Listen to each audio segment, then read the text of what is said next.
Who the hell are you and why are you cooking in my kitchen? That's what exploded out of me the second I stepped into my own cabin 3 days ahead of schedule and found a total stranger boiling pasta like she owned the place. Pots on the stove clothes slung across my bed. She looked up wide-eyed and said, "Barbara from the HOA said it's okay." Quick reality check. Imagine that's your house. Seriously, where are you listening from? Drop it below. And imagine walking in on this. Rage doesn't even cover it. What would you do? Because what came next was bedlam. See, I work in security. I notice things most folks miss, tiny details that scream something's off. That day the sunlight was blazing, but my porch light was on like a warning. I never ever leave that light on, not even by accident. My gut twisted as I slid the key in the lock. The knob turned way too smooth. This door should have been stiff after days of being shut. I eased it open and got walloped with a wave of garlic and simmering tomatoes. Not exactly the welcome home I ever wanted. Inside, it wasn't just someone cooking. It was someone living my table, but her purse and a lipstick-stained mug, her shoes by the door, my couch draped with some weird throw blanket, clothes drying from the ceiling fan, and then humming soft and sunny like it was just any other day for her. My pulse hammered. For a split second, I thought maybe I'd walked into the wrong house until I caught sight of my family photo on the wall. I crept toward the kitchen, and there she was, a woman in her 50s, short brown hair, floral apron, looking like she'd stepped out of some 80s recipe book. She froze, spoon clattering. All the color drained from her face. "Oh my God," she whispered. You're not supposed to be here." I forced my voice steady. "What exactly are you doing in my house?" She white-knuckled the counter, eyes darting. Silence stretched thin. Then out it all tumbled. Barbara said, "You'd be gone 2 weeks. She told me it was safer to stay here than where I was before." The HOA president. Barbara. That name dropped like a lead weight in my stomach. I glanced at my security panel. Dead. Not just disarmed. Powered off. I install these things for a living. They don't just shut off unless someone wants them dead. "Barbara let you in." My voice was low now, more threat than question. She nodded, a flicker of hope in her eyes, like maybe this would all make sense if she just explained. "She has a key. She said it's a community safety thing. She even told me how to turn off the alarm."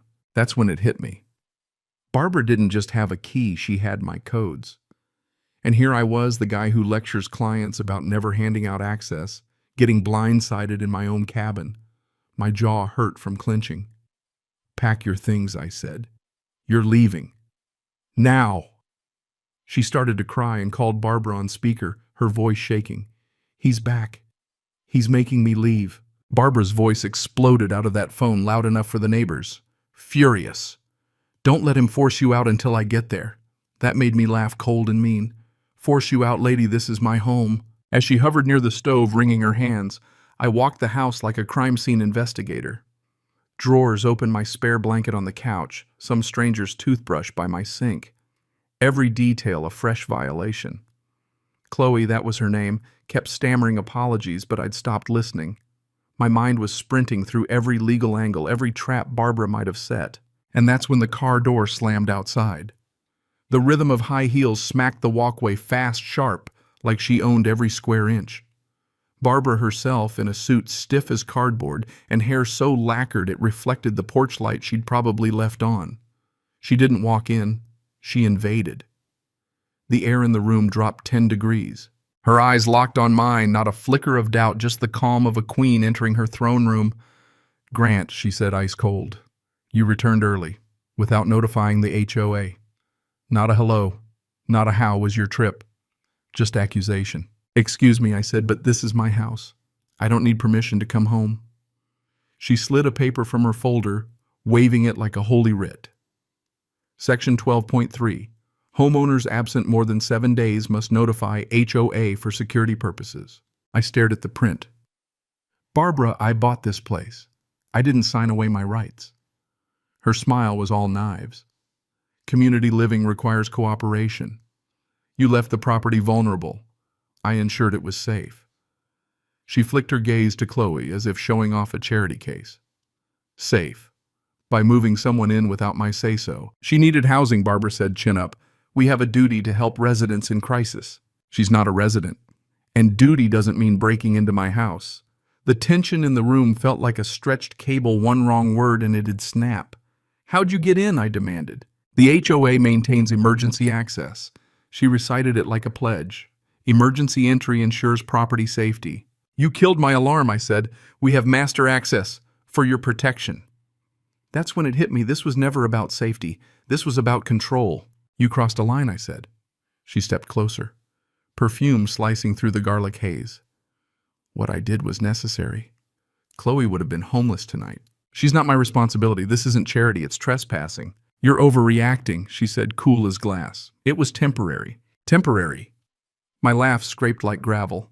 You bypassed my security, gave away my home, and you're saying I'm overreacting. Barbara's tone turned from fake calm to pure poison. Residents who fight the HOA often find life difficult. She let it hang. My spine straightened.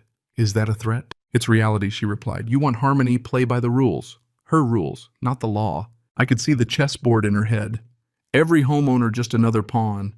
But I was done being a pawn. Get out, I said, steady as a drawn bowstring. She didn't move, so I repeated it. Finally, she turned to Chloe. Pack your things. Chloe skittered past, eyes wet, apology etched on her face. Barbara paused at the door silhouette, bleeding into the sunset. Fight me and you'll regret it. Then she was gone, heels cracking down the walk tires, spitting gravel. I stared at Chloe's half-cooked spaghetti steaming on my stove apron draped like a white flag. My sanctuary poisoned by hands that didn't belong. But Barbara didn't know me. I'd spent 2 decades learning how to secure homes and spot threats. She'd just shown me hers. That night I started building my evidence log, security logs, timestamps, Chloe's admission, every detail etched sharp as bullets. If Barbara wanted war, she had one. The next morning an envelope screamed from my door, HOA violation grass height. 2.5 inches, it said. I'd mowed 4 days ago. I peeled it off and laughed. That was just the opening shot. Next day, more notices. Grass, unauthorized cameras, my truck parked wrong, all suddenly illegal. The same cameras she'd hacked now against the rules, the fines stacked like poker chips. But I didn't fold. I documented everything, rulers, timestamps, photos. I wrote formal responses, attached proof, and CC'd every board member. Then I filed a complaint, unauthorized entry, unlawful disablement of security, retaliatory enforcement. The printer hummed and I dove into the HOA bylaws line by line. Emergency access, total fiction. Nowhere did it grant authority to enter a private home, and disabling my alarm, criminal trespass, plain and simple. Saturday morning I became a courier. Every board member got an envelope full of receipts, statements, bank transfers. The vice president, Derek, opened his door in a faded Broncos shirt, blinking. What's this? Proof Barbara's breaking the law while pretending to enforce it, I told him. By the time I hit Robert, the treasurer, his face had gone white. Unauthorized rentals. You've got dates, names, payments. Not saying, I replied. Proving. This needs to go to the board, Robert stammered. Heading home, my phone buzzed. Unknown number. You're making a mistake. Some fights aren't worth picking. Didn't need caller ID to know who it was. Barbara was scared. Good. I saved the voicemail as evidence. That night, my table was a war room. Names, dates, receipts all laid out. Then I started knocking on neighbors' doors. Mrs. Henderson down the street told me about her security check, which left her couch rearranged and cost her $100. Another neighbor had strangers in his house, half his liquor gone. Another found a $200 invoice for emergency occupancy. Barbara was running a side hustle, no consent, no oversight, just her a key and a master plan. I dug deeper. Called my security company. Does the HOA have override authority? The tech laughed. Not unless you give them your codes or a court orders it, ever. Midnight. I was still building my case, Chloe's texts, bank transfers, Barbara's threats, Mrs. Henderson's statement, everything stacked up. Then another voicemail from Barbara, stop this now. You think you're winning, but you're about to burn down more than you know. I labeled it Exhibit 12. I demanded the last 2 years of HOA financials citing state law and attached my evidence summary. Printed more packets, hand-delivered them again. By the next day, Derek called. We need an emergency meeting. Barbara's blowing up my phone. I grinned, feeling the road under my tires. She wanted control. She was about to lose everything. Because I wasn't just coming for Barbara, I was coming for her whole rotten system. At the clubhouse that night, the air was thick with nerves and burnt coffee. Barbara strutted in with her legal counsel, her brother-in-law, not a lawyer, just a prop. She spun stories about community trust, but I let her talk. The more rope she fed herself, the better. When it was my turn, I spread the proof bank transfers, text logs, violation notices. Who authorized emergency access to private homes without owner consent, I asked. Silence. Then Chloe stood, cheeks burning, and said Barbara charged me $300 a week to stay in Grant's house. The room detonated. Gasps. Barbara spat, "You little liar." But Chloe stood her ground. I slid the bank records across the table, 2 months all to Barbara's personal account. That was the match. The board voted 3-1.